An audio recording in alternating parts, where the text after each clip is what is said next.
So in this video, I want to talk about Moonlit Fantasy Volume 4. Now, here's the thing. When looking at the anime and comparing it to the light novel, because most people that are watching these kinds of videos at this current state have probably watched the anime, and so it's one of those where, because of the English translation, we're all kind of playing catch-up. We're reading the volumes, and we're trying to catch up to get ahead of the anime, and with 2 seasons out, there's a fair bit of stuff. So the question always comes down to what has been skipped, what is critical, etc, etc. The thing is with this volume is there is some stuff in here that you could perceive as fluff. Though I enjoy everything in this volume, there is some stuff that you could scrap from the anime and you wouldn't lose any sleep over it.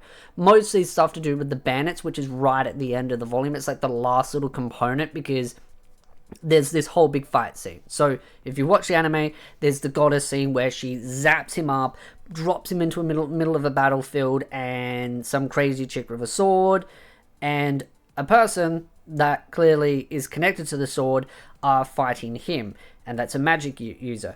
And so they're having their fight, and the goddess is kind of manipulating him to get in between or fight between them.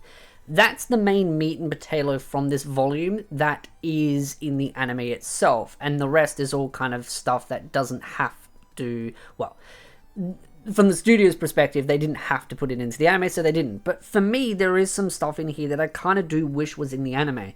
And that's mainly the stuff in the early stages, which is to do with, one, the girls that he saved. So there's the daughters themselves that he saved, which was with the medicine and everything.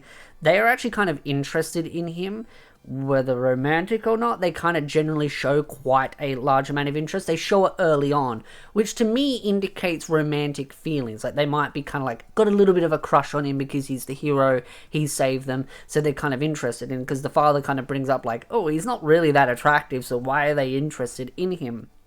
It could be for a multitude of reasons. One, his potential power, wealth, and just the fact that he's interesting, but also I think some of it to do with the hero kind of way of how he saved them, so they see him as a hero. I've talked about the concept of heroes in this story, and every time I bring it up, I feel like some people don't understand where I'm coming from and what I'm trying to illustrate, because the word hero is a perspective. A lot of people try to put the word hero as some form of concrete of this is the definition of hero and this is the criteria that you have to do to become a hero, and it's like, that's a perspective. That's an opinion. That's not a state of fact. So to these girls, they probably see him as that hero, which is fair enough.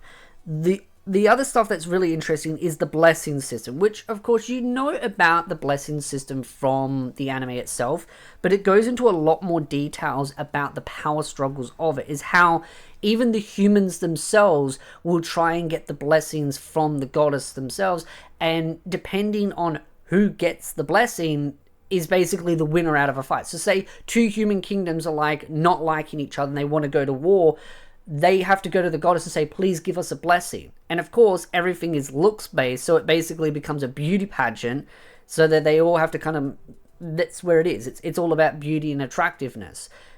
And so whoever gets that blessing instantly is the default winner. So you instantly see a political power struggle within the human society, while the anime kind of perceives it as, yes, there is a blessing system, yes, they have great advantages, but you don't understand that, yeah, there's a little bit more political stuff going on from the human's perspective. And then there's the demons and how they're trying to find ways around it. So they try to use more numbers.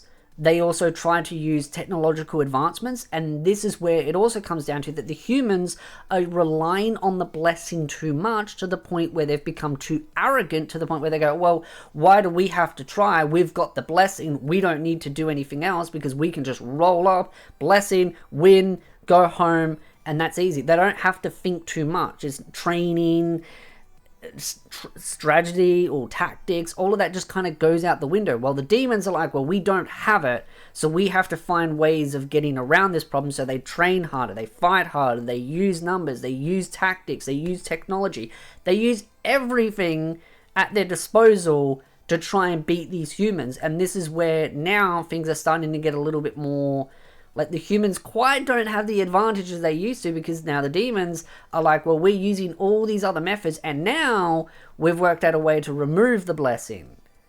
So there's that kind of component there. to me, it really shows that there's more layers to the blessing system than meets the eye.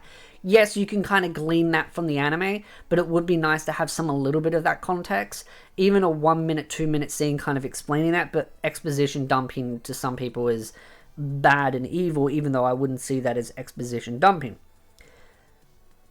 There's also the heroes at the battlefield as well, which they kind of showcase, but that's kind of shown in Season 2, so stuff from here isn't necessarily skipped, it's kind of sidelined to what would be Season 2. So you've got this as kind of like what would be covered up to Season 1, so volumes 1 through 4 is like Season 1, and then Season 2 kind of has some of this stuff in it, which is mostly to do with the heroes and their perspective. And that's another thing as well, is that you see the battlefield from his perspective, then you see it from others' perspective as well, which kind of reminds me a little bit of other light novels I won't name, but there is that kind of other perspective. And in an anime format, they generally try to focus from the hero's or the main character's perspective, occasionally from other characters' perspective when it's needed, because the actual main character isn't there. But if there's the main character and other characters, and the light novel has both perspectives, sometimes they'll just scrap the other perspective and just focus on the main character in the anime, because, well, they don't see the value in adding unnecessary kind of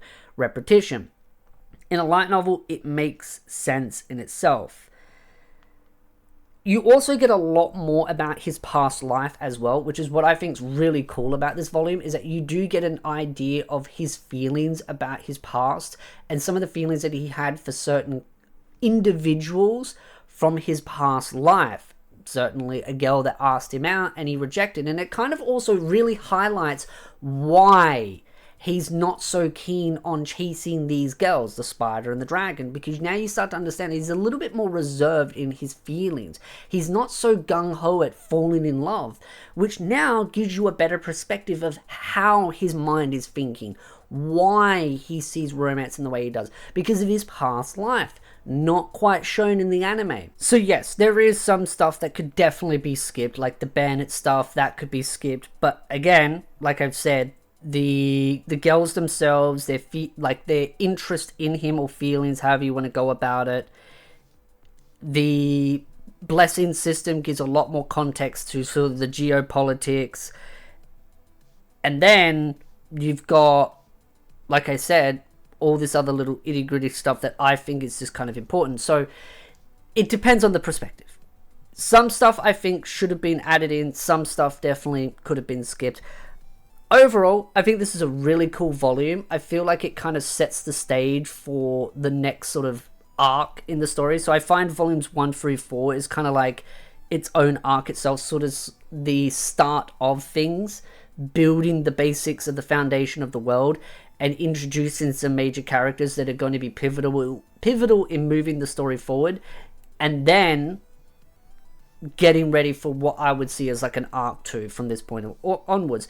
And especially with him going into sort of the Avengers Guild, doing little bibs and bobs, understanding more about trading, adventuring, some of the stuff that's going on around the world, and communicating as well.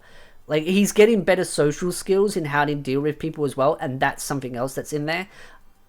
Those little things I think could have been in the anime. Even an extra episode could have been nice to have from Season 1. But some of it, yeah, sure, it could have been skipped. But it was one of those where even from when watching Season 1 of the anime, I knew there was a lot of stuff skipped, like straight away. And especially when you know that this is where the main fight scene happens that goes over a very short span, you're like, okay, there's clearly a lot of stuff skipped. So I just wanted to go over that. What I liked about this volume, what I don't like, well, I liked everything, so I can't say what I did like and what I didn't like, because I liked everything. But going over the goods and the bads as far as skip content, what I liked about the volume, etc, etc. So again, love to know your thoughts in the comment section down below. If you like this video, hit the like, subscribe, and I'll see you beautiful nerds in the next video.